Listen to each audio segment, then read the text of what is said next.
قصص الانبیاء دوسرا حصہ، شیطان کی دشمنی، پیشکش محمد طارق شاہد۔ جب آدم علیہ السلام کو پیدا کر دیا گیا تو اللہ تعالیٰ نے ان کی پشت پر ہاتھ پھیرا۔ ہاتھ پھیرتے ہی ان کی پشت سے قیامت تک پیدا ہونے والے انسان باہر نکل آئے۔ آدم کی تمام اولاد ان کے سامنے ظاہر ہو گئی، اور یہ بات نہایت وضاحت اور صراحت کے ساتھ قرآن مجید اور احادیث مبارکہ میں موجود ہے۔ مسلم بن یسار رحمت اللہ علیہ بیان کرتے ہیں کہ سیدنا عمر بن خطاب رضی اللہ عنہ سے کسی نے اس آیت کریمہ کے بارے میں پوچھا، اور جب آپ کے رب نے اولاد آدم کی پشت سے ان کی اولاد کو نکالا اور ان سے انہی کے بارے میں اقرار لیا کہ کیا میں تمہارا رب نہیں، سب نے جواب دیا ہاں کیوں نہیں، ہم سب گواہ بنتے ہیں، تاکہ تم لوگ قیامت کے روز یوں نہ کہو ہم تو اس سے محض بے خبر تھے، یا یوں کہو کہ پہلے پہلے شرک تو ہمارے بڑوں نے کیا اور ہم ان کے بعد ان کی نسل میں ہوئے، لہذا کیا تو ان غلط راہ والوں کے فعل پر ہمیں ہلاکت میں ڈالے گا؟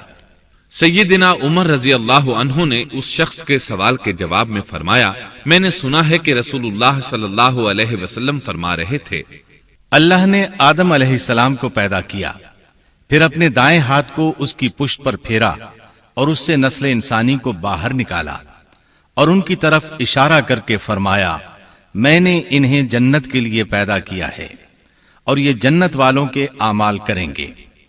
پھر اپنے ہاتھ کو دوبارہ آدم علیہ السلام کی پشت پر پھیرا اور اس سے نسل انسانی کو باہر نکالا، اور ان کی طرف اشارہ کر کے فرمایا میں نے انہیں آگ کے لیے پیدا کیا ہے اور یہ آگ والوں کے اعمال کریں گے۔ اس پر ایک شخص نے نبی اکرم صلی اللہ علیہ وسلم سے سوال کیا، اے اللہ کے رسول صلی اللہ علیہ وسلم، تو پھر ہمارے اعمال کس حساب میں شمار ہوں گے؟ آپ نے جواب میں فرمایا، اللہ تعالیٰ جب کسی بندے کو جنت کے لیے پیدا کرتا ہے تو اس سے جنت والوں کے کام کرواتا ہے، حتیٰ کہ جنت والے اعمال میں سے ہی کسی عمل پر اس کا موت سے سامنا ہوتا ہے، اس وجہ سے اللہ اسے جنت میں داخل کرتا ہے، اور جب اللہ کسی بندے کو آگ کے لیے پیدا کرتا ہے تو اسے آگ والے اعمال پر لگا دیتا ہے، یہاں تک کہ وہ آگ والے اعمال میں سے کسی عمل پر مرتا ہے، اس کی وجہ سے اللہ اسے آگ میں داخل کر دیتا ہے۔ ہر شخص کے لیے اس کام میں آسانی پیدا کر دی جاتی ہے جس کے لیے وہ پیدا کیا گیا ہے۔ لیکن یہ بات ذہن میں ہر وقت موجود رہنی چاہیے کہ اللہ نے انسان کو اختیار دے رکھا ہے کہ وہ اپنی عقل اور فکر کی روشنی میں اللہ کے احکامات پر عمل پیرا ہو کر خود کو جنتی بنا لے، یا عقل کا درست استعمال نہ کرتے ہوئے شیطان کا پٹا گلے میں ڈال لے اور جہنم میں جگہ بنا لے۔ یہ تو اللہ نے انسان کو اختیار دے رکھا ہے، اس کی مرضی کہ جنت والے اعمال کرے یا جہنم والے۔ ہر انسان میں دونوں طرف جانے کی طاقت اور صلاحیت موجود ہے۔ اللہ نے انسان کو مجبور نہیں بنایا، البتہ ہر انسان کو جو بھی رویہ اختیار کرنا تھا اللہ کو اس کا علم تھا، اور اس کا علم برحق ہے، قطعی ہے، اس میں کوئی غلطی نہیں ہو سکتی، اس لیے اس نے اپنے علم کے مطابق تقدیر لکھ دی۔ اب ہم جو کچھ کرتے ہیں تقدیر سے مجبور ہو کر نہیں کرتے، بلکہ اپنے اختیار سے کرتے ہیں، اور چونکہ تقدیر بھی اللہ کے حکم سے لکھی گئی اس لیے اس میں بھی کوئی خطا واقع نہیں ہوتی۔ لہذا تقدیر کا یہ مطلب نہیں کہ انسان تقدیر کی بنا پر ہدایت ماننے یا نہ ماننے پر مجبور ہے، ایسی بات قطعاً نہیں۔ اور درست بات یہ ہے کہ تقدیر کا مسئلہ بہت زیادہ پیچیدہ ہے اور مشکل ترین مسائل میں سے ہے، یہاں اس کی تفصیل کا موقع نہیں۔ جب اللہ نے آدم علیہ السلام کو پیدا کر لیا اور اس میں اپنی روح پھونک دی تو فرشتوں کو حکم دیا کہ آدم کو سجدہ کریں۔ ابلیس ایک بہت نیک اور بزرگ جن تھا، اس نے کبھی اللہ کی نافرمانی نہیں کی تھی، اسی بنا پر وہ بلند مرتبہ پا کر فرشتوں میں شامل ہو چکا تھا، لیکن فرشتوں کی جنس سے قطعاً نہیں تھا۔ اللہ نے اسے اطاعت اور فرما برداری کا صلہ دیا تھا، اس کی عزت اور اکرام کرتے ہوئے آسمان میں بسایا تھا، لمحہ بھر کے لیے بھی اس نے اللہ کی نافرمانی نہیں کی تھی، اور پھر اللہ نے آدم کو سجدہ کرنے کا حکم دیا، اور اس حکم کے مخاطب فرشتے اور ابلیس تھے۔ صرف فرشتوں کے لیے یہ حکم نہیں تھا بلکہ ابلیس بھی اس حکم میں شامل تھا، کیونکہ اللہ تعالیٰ فرماتے ہیں اور یقیناً ہم نے تمہیں پیدا کیا، پھر ہم ہی نے تمہاری صورت بنائی، پھر ہم نے فرشتوں سے کہا کہ آدم کو سجدہ کرو، تو سوائے ابلیس کے سبھی نے سجدہ کیا، وہ سجدہ کرنے والوں میں شامل نہ ہوا۔ اللہ تعالیٰ نے فرمایا تجھے کس چیز نے سجدے سے روک دیا جبکہ میرا حکم تیرے لیے بھی تھا؟ تو اس سے ثابت ہوا اس حکم میں فرشتوں کے ساتھ ابلیس بھی شامل تھا، کیونکہ قرآن میں اذ امرتک کے الفاظ ہیں۔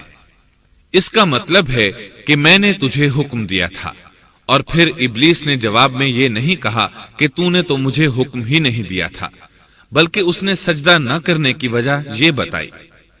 اس نے کہا میں سجدہ کیوں کروں، میں اس سے بہتر ہوں، اس لیے کہ تو نے مجھے آگ سے پیدا کیا اور اسے مٹی سے۔ تو پھر کہا اللہ نے حکم دیا تو اس سے نیچے اتر جا۔ غرض جب ابلیس نے نافرمانی کی، سرکشی اور تکبر کا مظاہرہ کیا، تو اس وقت اللہ تعالیٰ اور اس کے درمیان مکالمہ ہوا۔ اللہ نے اس کی سرکشی دیکھ کر اسے سزا دیتے ہوئے فرمایا اس جنت سے اتر جا، تجھے کوئی حق حاصل نہیں کہ تو اس جنت میں رہ کر تکبر کرے۔ ابلیس نے جواب میں کہا مجھے قیامت کے دن تک مہلت دے دیجئے، یعنی اتنی لمبی عمر دے دیجئے کہ میں قیامت تک زندہ رہوں، موت نہ آئے۔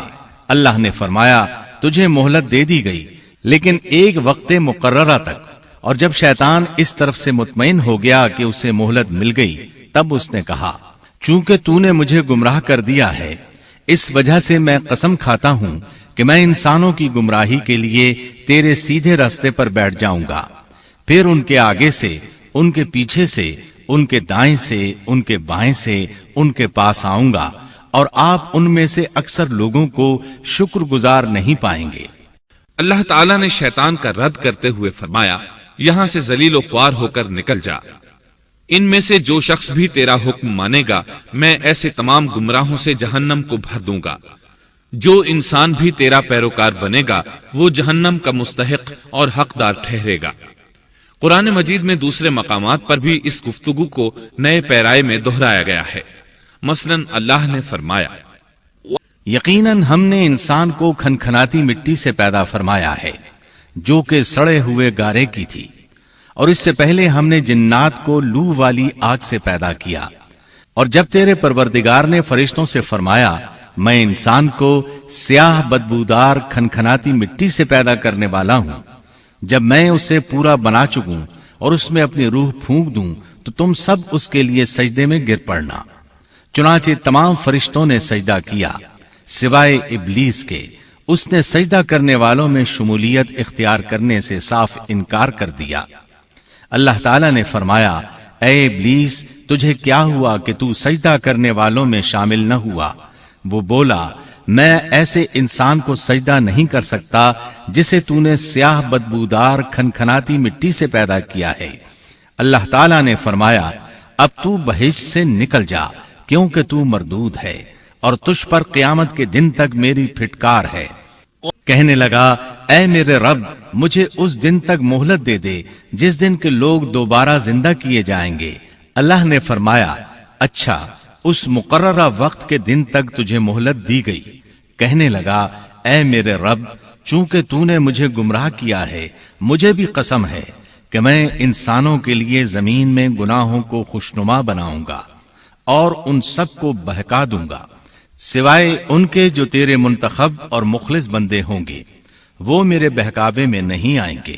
اللہ نے فرمایا ہاں یہی مجھ تک پہنچنے کی سیدھی راہ ہے کہ مخلص بن جاؤ، میرے بندوں پر تجھے کوئی غلبہ نہیں ہوگا، البتہ جو گمراہ لوگ تیری پیروی کریں گے یقیناً ان کے وعدے کی جگہ جہنم ہے۔ ایک اور مقام پر اللہ تعالیٰ فرماتے ہیں جب ہم نے فرشتوں کو حکم دیا کہ آدم کو سجدہ کرو تو ابلیس کے سوا سب نے سجدہ کیا۔ اس نے کہا کیا میں اسے سجدہ کروں جسے تو نے مٹی سے پیدا کیا ہے؟ اچھا دیکھ لے اسے تو نے مجھ پر فضیلت دی ہے، اگر مجھے بھی تو نے قیامت تک ڈھیل دی تو میں سوائے چند لوگوں کے اس کی اولاد کو گمراہ کروں گا۔ اس پر اللہ نے فرمایا، جا، ان میں سے جو بھی تیرا فرمانبردار ہو جائے گا تو تم سب کی سزا جہنم ہے، جو پورا پورا بدلہ ہے۔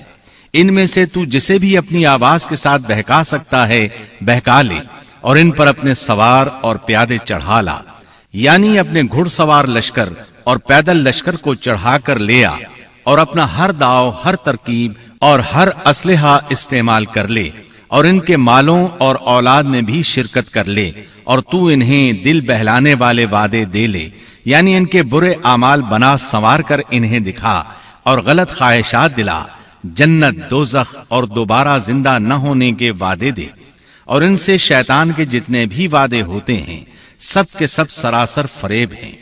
یقیناً میرے سچے بندوں پر تیرا کوئی قابو اور غلبہ نہیں ہوگا، تیرا رب کارسازی کرنے والا کافی ہے۔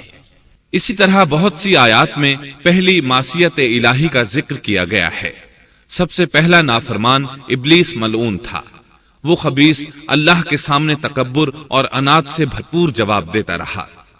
اسی وجہ سے اللہ نے اسے کافر کا لقب دیا۔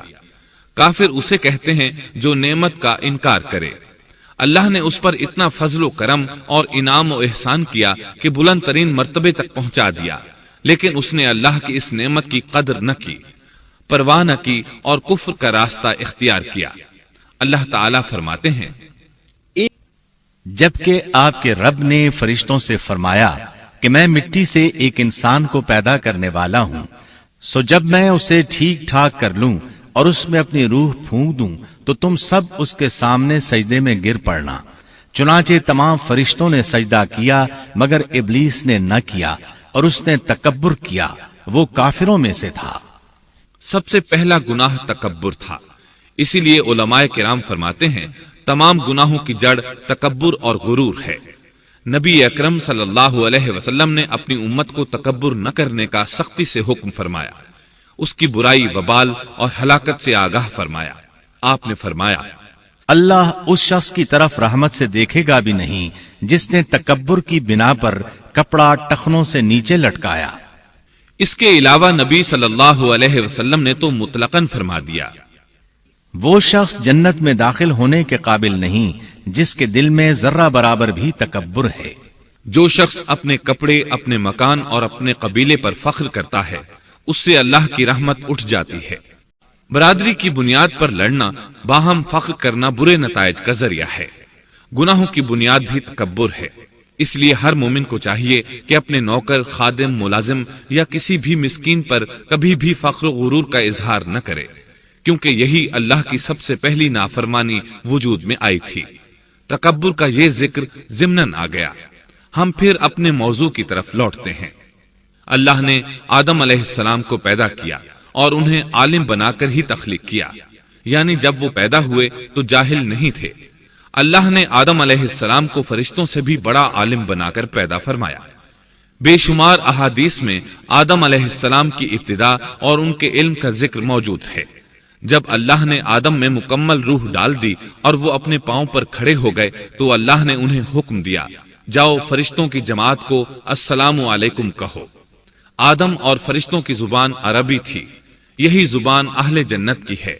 آدم گئے، جا کر سلام کہا، انہوں نے جواب میں کہا وعلیکم السلام ورحمت اللہ، یعنی تجھ پر اللہ کی سلامتی اور رحمت ہو۔ اللہ نے فرمایا، یہ تیرا اور تیری اولاد کا آپس میں ایک دوسرے کو تحفہ اور ہدیہ ہے۔ اللہ نے آدم علیہ السلام کو ابتدا ہی میں تمام نام سکھا دیے۔ مفسرین نے ان ناموں کے بارے میں بہت بحثیں ذکر کی ہیں۔ مضبوط موقف سیدنا عبداللہ بن عباس رضی اللہ عنہما کا ہے کہ اللہ نے آدم علیہ السلام کو ہر چیز کا نام سکھا دیا تھا، مثلاً یہ پہاڑ ہے، یہ سمندر ہے، یہ پرندہ ہے، یہ درخت ہے وغیرہ۔ وہ آسمان اور زمین کی ہر چیز کا نام جانتے تھے۔ یہ علم کیسا تھا، انسان نے کس طرح ہر چیز کا نام پہچان لیا۔ یقیناً اللہ انسان میں یہ طاقت پیدا کر سکتا ہے کہ وہ ہر علم کا احاطہ کر سکے۔ اللہ نے آدم علیہ السلام کو ہر چیز کا نام اور اس کی صنعت اور کام بھی معلوم کرا دیا۔ آگ، لوہے، لکڑی، غرض ہر چیز کا نام اور استعمال ذہن میں ڈال دیا۔ وہ کس قدر عظیم علم سے بہرور ہوئے، سبحان اللہ۔ بہرحال اللہ نے آدم علیہ السلام کو صرف شکل و صورت اور تخلیق ہی میں بلند مرتبہ عطا نہیں کیا تھا، بلکہ عقل و علم کے لحاظ سے بھی بلند درجے اور مقام پر فائز کیا تھا، جیسا کہ اللہ تعالیٰ فرماتے ہیں، اللہ نے آدم علیہ السلام کو ہر چیز کا نام سکھا دیا، پھر ان چیزوں کو فرشتوں پر پیش کیا اور فرمایا، مجھے ان چیزوں کے نام بتاؤ اگر تم سچے ہو۔ مطلب یہ کہ تم اپنے دعوے میں کہاں تک سچے ہو؟ جب آدم کی تخلیق ہوئی تو تم نے کہا تھا اللہ جو چاہے پیدا کر لے، قسم ہے وہ ہم سے زیادہ معزز اور عالم نہیں ہوگا۔ اس دعوے میں اگر تم سچے ہو تو ذرا ان اشیاء کے نام تو بتاؤ۔ اللہ تعالیٰ نے آدم علیہ السلام کا زیادہ معزز ہونا، مکرم ہونا اور علم و معرفت والا ہونا واضح کرنے کے لیے فرشتوں کو حکم دیا کہ آدم علیہ السلام کو سجدہ کریں۔ یہ سجدہ تعظیمی تھا، عبادت والا سجدہ نہیں تھا۔ سجدہ تعظیمی پہلے وقتوں میں جائز تھا، لیکن اب حرام ہے۔ اسی لیے تو یعقوب علیہ السلام، ان کی بیوی اور 11 بیٹوں نے یوسف علیہ السلام کو سجدہ کیا تھا۔ بہرحال فرشتوں نے آدم علیہ السلام کو سجدہ کیا۔ اس سے معلوم ہو جاتا ہے کہ کون زیادہ عزت اور عظمت والا ہے۔ یقیناً آدم علیہ السلام زیادہ شرف اور منزلت کے حقدار ٹھہرے۔ جب اللہ تعالیٰ نے ان کی عزت، تکریم اور تعظیم ثابت فرما دی، تب علم و معرفت میں ان کی برتری ثابت کرنے کے لیے فرمایا، اگر تم اپنے قول میں سچے ہو تو ان چیزوں کے نام بتاؤ۔ تب فرشتوں نے کہا، فرشتے کہنے لگے، اے اللہ تو پاک ہے، ہمیں تو صرف اتنا ہی علم ہے جتنا تو نے ہمیں سکھا رکھا ہے، مکمل حکمت و علم والا تو ہی ہے۔ اللہ تعالیٰ نے آدم علیہ السلام سے فرمایا، اے آدم تم ان فرشتوں کو ان چیزوں کے نام بتاؤ۔ آدم ہر چیز کا نام بتانے لگے، کسی جگہ بھی انہوں نے غلطی نہیں کی۔ جب انہوں نے فرشتوں کو تمام چیزوں کے نام بتا دیے تو اللہ تعالیٰ نے فرشتوں کو مخاطب کر کے کہا، کیا میں نے تمہیں پہلے ہی نہیں کہہ دیا تھا کہ زمین اور آسمان کا غیب میں ہی جانتا ہوں، اور میرے علم میں ہے جو تم ظاہر کر رہے ہو اور جو چھپا رہے ہو۔ یہاں ذہن میں سوال ابھرتا ہے کہ فرشتے کیا چھپا رہے تھے؟ وہ راز والی بات یہی تھی کہ اللہ ہم سے زیادہ معزز اور عالم مخلوق پیدا نہیں کرے گا۔ واضح رہے، ہم آپ کو صرف واقعات ہی نہیں سنا رہے، صرف سیرت اور تاریخ ہی بیان نہیں کر رہے، بلکہ قرآن بھی پڑھ پڑھ کر سنا رہے ہیں۔ اور قرآن کو اس وقت تک سمجھنا محال ہے جب تک کہ ان واقعات کی تفصیل موجود نہ ہو۔ خیر، اس کے بعد اللہ تعالیٰ نے اماں حوا کو پیدا فرمایا۔ انہیں آدم علیہ السلام کے فوراً بعد پیدا نہیں فرمایا، بلکہ آدم علیہ السلام نے کافی عرصہ جنت میں تنہا بسر کیا، اور حدیث میں ہے کہ وہ وحشت محسوس کرتے تھے، تنہائی کو شدت سے محسوس کرنے لگے تھے۔ آخرکار ایک روز جب وہ سو رہے تھے تو اللہ تعالیٰ نے ان کی بائیں پسلی سے اماں حوا علیہ السلام کو پیدا فرمایا اور آدم علیہ السلام کا ہم سفر بنا دیا۔ اللہ فرماتے ہیں، اے لوگو، اپنے اس پروردگار سے ڈر جاؤ جس نے تم سب کو ایک ہی جان سے پیدا کر ڈالا، اور اس جان یعنی آدم علیہ السلام سے ان کی بیوی کو پیدا کیا۔ آدم علیہ السلام کے وجود ہی سے حوا کا وجود بنایا گیا، وہ کوئی الگ مخلوق نہیں تھی۔ جب آدم علیہ السلام بیدار ہوئے تو انہوں نے اپنے قریب ایک عورت کو بیٹھے دیکھا۔ پوچھنے لگے، تم کون ہو؟ حوا علیہ السلام نے کہا، عورت۔ آدم علیہ السلام نے پھر پوچھا، تجھے کس لیے پیدا کیا گیا ہے؟ وہ بولی، آپ کے لیے، تاکہ آپ مجھ سے سکون اور انس حاصل کریں۔ جب فرشتوں نے آدم علیہ السلام کو ایک عورت سے باتیں کرتے دیکھا تو کہنے لگے، اب ایک اور نئی مخلوق پیدا کی گئی ہے۔ آدم علیہ السلام نے ان مخلوقات کا نام تو بتا دیا تھا جو مشہور و معروف تھیں، ان کا نام پوچھنا چاہیے۔ انہوں نے آدم علیہ السلام سے سوال کیا، انہوں نے فوراً جواب دیا، حوا، اس لیے کہ اللہ نے تو آپ کو ہر چیز کا نام سکھا دیا تھا۔ فرشتوں نے کہا، ان کا نام حوا کیوں رکھا گیا ہے؟ آدم علیہ السلام نے جواب دیا، اس لیے کہ اسے ایک زندہ چیز سے پیدا کیا گیا ہے، حیات کی نسبت سے حوا نام رکھا گیا۔ مسلم شریف میں ہے، سیدنا ابو ہریرہ رضی اللہ عنہ روایت کرتے ہیں کہ رسول اللہ صلی اللہ علیہ وسلم نے فرمایا، جو شخص اللہ اور آخرت کے دن پر ایمان رکھتا ہے، جب وہ کسی معاملے کے لیے حاضر ہو تو بھلائی والی بات کرے یا خاموش رہے، اور عورتوں کے بارے میں بھلائی کی وصیت حاصل کر لو، یعنی ان کے ساتھ اچھا سلوک کرو، کیونکہ عورت پسلی سے پیدا کی گئی ہے، اور پسلی میں زیادہ ٹیڑھا حصہ اوپر والا حصہ ہوتا ہے۔ اگر تم اس کو سیدھا کرنا چاہو گے تو توڑ ڈالو گے، اور اگر اس کو چھوڑ دو گے تو وہ اسی طرح ہمیشہ ٹیڑھی رہے گی۔ عورتوں کے بارے میں بھلائی کی وصیت حاصل کر لو۔ مطلب یہ کہ اسی حالت میں گزر بسر کرو، عورتوں کے بارے میں بھلائی کی وصیت حاصل کر لو۔ اس حدیث کا مطلب یہ ہے کہ عورتوں پر جبر کر کے زبردستی ان کی طبیعت کو بدلا نہیں جا سکتا، اور عورت ذات کو نہایت نرمی اور پیار سے رکھو۔ ان کی طبیعتوں میں ٹیڑھا پن ہے، وہ کبھی جذبات سے مغلوب ہو جاتی ہے اور عقل کھو بیٹھتی ہے۔ اگر کوئی اسے سیدھا کرنا چاہے تو اس سے لا تعلقی، دوری اور طلاق کی نوبت آ جائے گی۔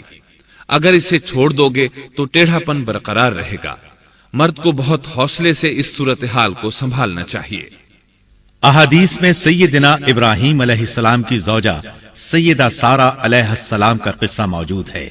وہ حوا علیہ السلام کے بعد کائنات کی سب سے زیادہ خوبصورت عورت تھی۔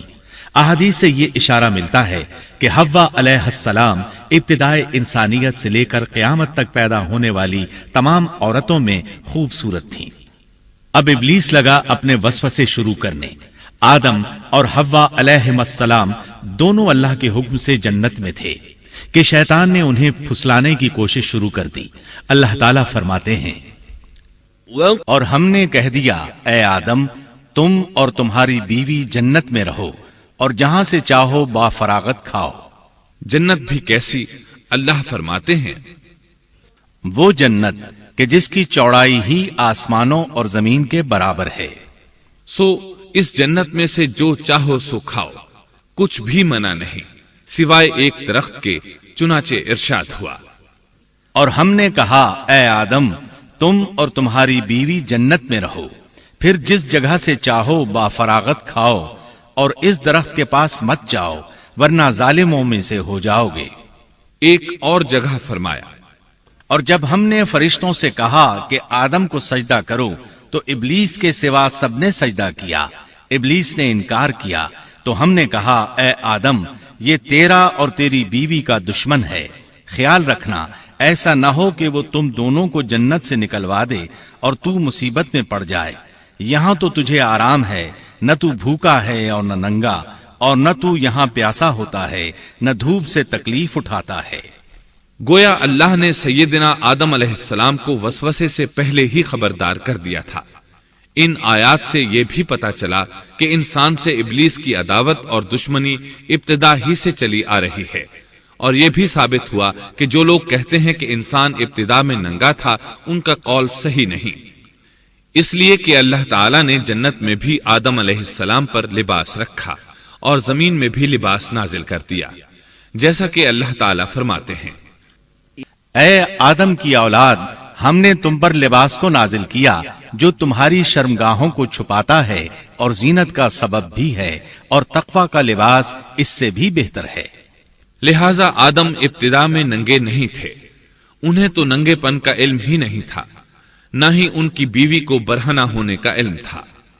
اللہ نے آدم علیہ السلام کو کامل نعمتوں سے نوازا، بھوک نہ پیاس، یہاں تک کہ پیاس کے اسباب سے بھی محفوظ، نہ گرمی اور نہ دھوپ، پھر بے انتہا حسن و جمال، مشقت نہ تکلیف، بدبختی نہ بدقسمتی۔ آدم اور حوا علیہ السلام کے دلوں میں وسوسہ ڈالنے کے بارے میں بھی قرآن نے روشنی ڈالی ہے۔ پھر شیطان نے ان دونوں کے دلوں میں وسوسہ ڈالا۔ یہ وسوسہ اس نے ان دونوں کو طمع دلانے کی صورت میں پورا کیا، اور یہ طمع دلائی کہ اس درخت کو کھانے سے ہمیشگی اور بقا ملتی ہے، اور کبھی نہ ختم ہونے والی بادشاہت حاصل ہوتی ہے، اور اس وسوسے کا مقصد یہ تھا تاکہ ان کا پردہ بدن جو ایک دوسرے سے پوشیدہ تھا دونوں کے روبرو بے پردہ کر دے۔ ان کی شرمگاہوں کو ننگا کرنے کے لیے اس نے ایسا کیا۔ وہ دونوں کپڑے میں ملبوس تھے، ستر ڈھانپ رکھا تھا۔ جب انہوں نے اس درخت سے کھایا تو لباس نیچے گر گیا، دونوں برہنہ ہو گئے۔ یہی شیطان چاہتا تھا کہ انہیں برہنہ کر دے۔ اللہ کی نافرمانی پر اکسائے۔ ارشاد ہوتا ہے، شیطان نے انہیں وسوسہ ڈالا، کہنے لگا اے آدم، کیا میں تجھے دائمی زندگی کا درخت اور وہ بادشاہت نہ بتلا دوں جو کبھی پرانی نہ ہو؟ جب تم اس درخت سے کھاؤ گے تو ہمیشہ زندہ رہنے والے بن جاؤ گے اور زبردست بادشاہت حاصل کر لو گے۔ اس نے یہ تمنا بھی دلائی۔ تمہارے رب نے تم دونوں کو اس درخت سے اس لیے منع کیا ہے کہ تم دونوں فرشتے نہ بن جاؤ یا ہمیشہ زندہ رہنے والے نہ بن جاؤ۔ یعنی تم اس درخت سے کھا لو گے تو فرشتے بن جاؤ گے اور ہمیشہ قائم دائم رہو گے۔ پھر وہ وسوسہ ڈالتے ہوئے جھوٹی قسمیں کھانے لگا، جیسا کہ ارشاد ہوتا ہے، اور ان دونوں کے روبرو قسمیں کھانے لگا کہ یقین آ جائے میں آپ کا خیر خواہ ہوں۔ اللہ کی قسم کھانے لگا، اور اس وقت سے جھوٹی قسموں کی ابتدا ہوئی۔ اس نے ان دونوں کو فریب دے کر بہکا لیا، جیسا کہ فرمایا فَدَلَّاهُمَا بِغُرُورٍ، یعنی دھوکے سے انہیں پھسلایا، حالانکہ انہیں کسی چیز کی کمی نہیں تھی۔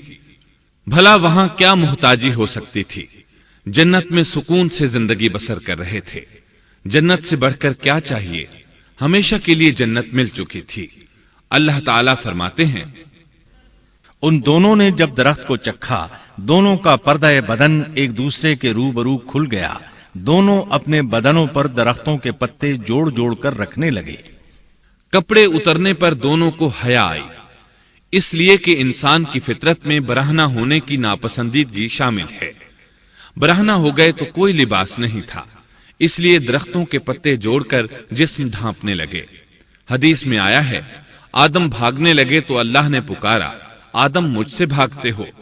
آدم بولے، اللہ میں شرم کی بنا پر بھاگ رہا ہوں، اور اس وجہ سے کہ تیرے سامنے برہنہ کیسے رہوں، پھر یہ کہ نافرمانی کا ارتکاب بھی کر چکا ہوں۔ یہاں ایک سوال پیدا ہوتا ہے، دونوں میں سے پہلے کھانے والا کون تھا؟ اس بارے میں راجح قول یہ ہے کہ وہ حوا علیہ السلام تھی۔ انہی نے آدم علیہ السلام کو طمع دلاتے ہوئے اس غلطی پر آمادہ کیا تھا، جیسا کہ بخاری شریف میں نبی اکرم صلی اللہ علیہ وسلم نے فرمایا، اگر حوا نہ ہوتی تو کوئی عورت اپنے خاوند سے خیانت نہ کرتی۔ حوا علیہ السلام نے انہیں غلطی میں مبتلا کیا تھا۔ اگر حوا علیہ السلام نہ ہوتی تو آدم بھی خیانت میں مبتلا نہ ہوتے اور نہ معصیت میں مبتلا ہوتے۔ تب اللہ نے انہیں پکارا، کیا میں نے تم دونوں کو اس درخت سے نہیں روکا تھا، اور کیا یہ نہیں کہا تھا کہ شیطان تمہارا کھلا دشمن ہے؟ اب توجہ طلب بات یہ ہے کہ اس موقع پر دونوں نے کیا طرز عمل اختیار کیا۔ کیا وہ دونوں اپنی معصیت پر بضد رہے اور تکبر کرنے لگے، جیسا کہ ابلیس نے سجدہ کرنے سے انکار کیا تھا اور پھر لگا تھا اپنی معصیت پر اصرار کرنے، یا ان دونوں نے توبہ کر لی؟ جی ہاں، دونوں نے توبہ کر لی، جیسا کہ قرآن مجید میں آتا ہے، دونوں نے کہا اے ہمارے رب، ہم نے اپنا بڑا نقصان کیا، اور اگر تو ہماری مغفرت نہ کرے گا اور ہم پر رحم نہ کرے گا تو واقعی ہم خسارہ پانے والوں میں سے ہو جائیں گے۔ اس قصے میں ایک سوال یہ ذہن میں پیدا ہوتا ہے کہ جب سیدنا آدم علیہ السلام کو ابلیس نے سجدہ نہ کیا تو اللہ تعالیٰ نے اسے مردود بنا کر جنت سے نکال دیا، پھر وہ سیدنا آدم علیہ السلام کو اس درخت کے قریب کس طرح لے گیا جبکہ وہ جنت سے باہر ہو چکا تھا؟ قرآن کریم میں اس بارے میں یہ الفاظ آئے ہیں، پھر شیطان نے ان کے دلوں میں وسوسہ ڈالا۔ یہ وسوسہ اس نے کیسے ڈالا جبکہ وہ جنت سے نکالا جا چکا تھا؟ مفسرین نے اس کے جواب میں لکھا ہے کہ اس نے جنت سے باہر رہ کر یہ وسوسہ ڈالا تھا۔ جیسے آج کل تار اور بغیر تار کے آواز کو دور دراز علاقوں تک پہنچایا جا سکتا ہے، ایسے ہی شیطان نے اپنی طاقت سے یہ وسوسہ ان کے دلوں تک پہنچایا۔ لگے ہاتھوں ابلیس کی حقیقت بھی سن لیں۔ ابلیس کے لفظی معنی انتہائی مایوس کے ہیں۔ یہ راندہ درگاہ ہونے کے بعد ہمیشہ ہمیشہ کے لیے اللہ کی رحمت سے مایوس ہو گیا تھا، اس لیے اسے یہ لقب ملا، ورنہ روایات کی روح سے اس کا اصل نام عزازیل تھا۔ پہلے یہ جنات میں سے تھا، اپنے رب تعالی کی اطاعت سے نکل کر ابلیس ہوا۔ اس کا علم ناقص تھا،